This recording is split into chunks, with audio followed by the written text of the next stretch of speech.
Welcome back. What's going on, everybody? I'm Carson Higgins, and you are here right now for the Filmstruck Film Club. That's right, we watch a movie a week, and we watch them from all over the world. A lot of times we're watching older movies, but right now we're going to be talking about a newer film because we picked a pretty recent one. This one came out in 2021, which was 2 years ago now. How weird is that? Anyway, I had already seen this film, which is also kind of rare. A lot of times in this club, since I'm the guy picking them, a lot of times I'm going to pick stuff that I haven't seen. But thankfully, the people over at the Criterion Collection, check this out, I'm going to pull this out for you guys. They recently released this film into the Criterion Collection, so I wanted to watch it because I bought it. Easy as that. And this film, like I said, from 2021, is made by Norwegian filmmaker Joachim Trier. It is the third part of an unofficial trilogy called the Oslo trilogy, which includes his other two films, Oslo, August 31st, and a film called Reprise. And this film, whoosh, is none. Oh God, look at the glare. Anyway, this is Worst Person in the World, and yeah, you can see it better from over here. Either way, it doesn't matter. It's Worst Person in the World, and it's a great title for an even better movie. This film's got 96% on Rotten Tomatoes. It won Best Actress at the Cannes Film Festival for its lead character, Julie, the actress whose name I gotta read because I ain't never been to Norway, but Renate Reinsve. Yes! I think I got it. She's incredible in this movie. She probably should have got nominated for an Academy Award for Best Actress for this movie, but hey, she got the Best Actress at Cannes Film Festival, and this film was nominated for Best International Film at the Oscars and Best Original Screenplay. Yes, that's right. Which was really nice to see when that happened because I was hoping, as were so many others, that this film would be recognized by the Academy. And even though it didn't win, it sure as heck got some recognition. And whenever films get recognized by the Academy, eyeballs get on them. So it's really nice that a film like this became, an indie hit and an indie darling. This film, man, is so special. It's very modern, which is really rare and I'll kind of define what I'm talking about. A lot of times when films want to be contemporary, it's like texts and Instagram and Ubers and shit like that. And though this film does kind of navigate those things as well, there's something that it's like it never seems like it was shoehorned in so that the audience knew it was contemporary, right? This film just very naturally and organically takes place right now. Even, I'm jumping way ahead, but even like the very last scene of the movie, we're on a film set and everyone's wearing masks because it's like the movie takes place right when it came out in 2021. So it does wear its modernity very well. And man, Renate Reinsve is just... she's a delight. She's a fantastic actress. Wonderful to watch. I can't wait to see her in more things. A little birdie on IMDb says that she's got an A24 movie coming out with some pretty cool people. So looking forward to that. But I was so moved and blown away by her performance in this film. She plays Julie, who is a girl who... I love this too, that the film is broken up into 12 chapters. And... which also, just real quick, really kind of helps manage, like, checking your watch. Because as you're watching the film, you're like, oh, cool, we're on chapter 9. We're almost done. You know, it's like it almost keeps informing you on the way. Kind of like when you're reading a book and you've got way more weight in your left hand, you know that you're almost done. So it's kind of like that, where it's like, I don't need to check my watch, I know. So I really was pleased by how it was broken up. Also, because of that, and because of its like modern romantic comedy sort of energy, I personally, forgive me if you didn't get this, but I get a little bit of like 500 Days of Summer from this movie, which is a film I personally really enjoy.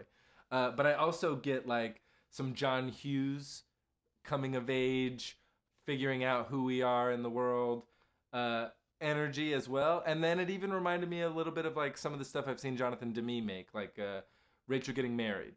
I felt almost, and maybe it's just because Renata and Anne Hathaway kind of remind me of each other, but I'm getting all over the place. No, this story is really special because, and I wrote this down. I was so proud of myself. This movie makes us have a complex moral allegiance to our main character because she's not the worst person in the world, but sometimes we can do things that make us feel like we are the worst person in the world. And as I love in the prologue where we watch her like tell her mom, all like, I'm gonna be a doctor. Actually, I'm gonna do this. Actually, I'm gonna be a photographer. And like, it's fun watching a young person be so gung ho about what they're gonna do and then abandon it immediately. It just a lot of my friends are like this. A lot of people are like this. Maybe you're like this. But we not only, it's like the first thing we see with her is kind of her Goldilocks attitude. Nothing is quite right for her, right?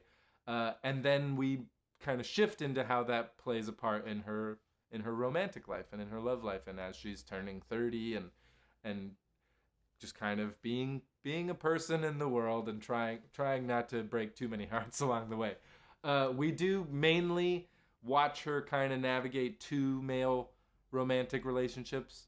One is with a guy who's a little bit older than her, a guy named Axel, who's a comic book writer. He's got this great, like, I forget his name, some little rascal cat with a really hilarious little butthole.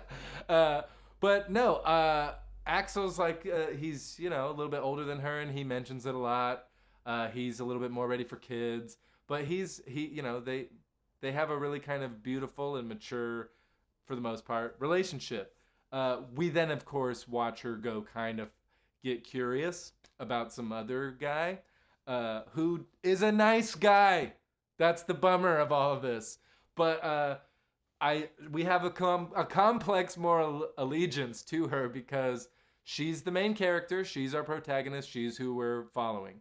And yet we kind of disagree with a lot of the ways that she chooses to live her life. Or maybe you don't. I don't know. Maybe you weren't judging her, and that's great. Maybe you're a little better than me. But she's sometimes hard to forgive, right? But we're with her anyway. And what I like about that, and in this story, is that it kind of forces you to look at what you maybe need to forgive yourself about, and what makes you feel like you're the worst person in the world. And yeah, you did a shitty thing, but you can might not be able to fix it, but you can move on and kind of heal from it. I really dig how it takes its time with kind of watching her make these quote unquote mistakes and how she navigates them, whether she is honest about them or lies about them or any and all of the above. The thing I just wanted to touch on too, we don't need to talk too much. What you need to know is you got to watch this movie if you haven't, because it's just a real treat. And Oslo looks gorgeous in this movie. I have not watched these other two films that make up the trilogy, but I did watch the trailers.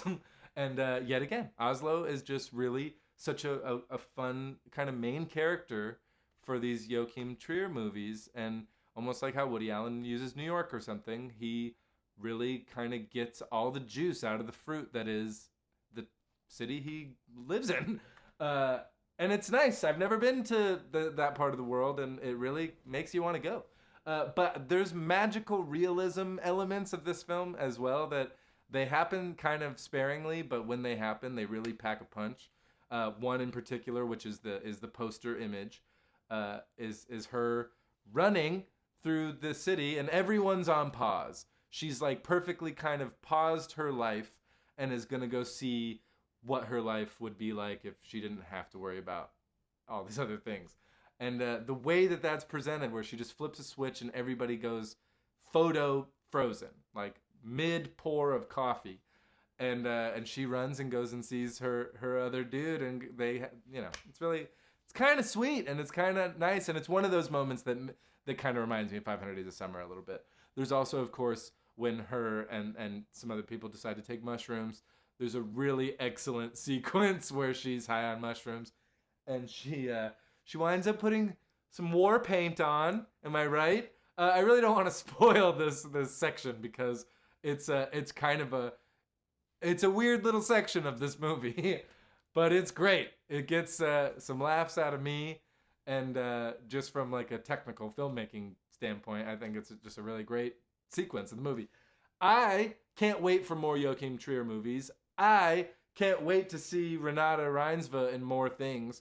And I can't wait for you to watch Worst Person in the World and let me know what you thought about it, because it's great. It is streaming on Hulu, so go ahead and watch it whenever you get a chance if you haven't seen it before. In the meantime, make sure you're following Filmstruck Film Club and be on the lookout, because we'll have another pick, and Groot and I will be there, and I hope you are too. Mwah!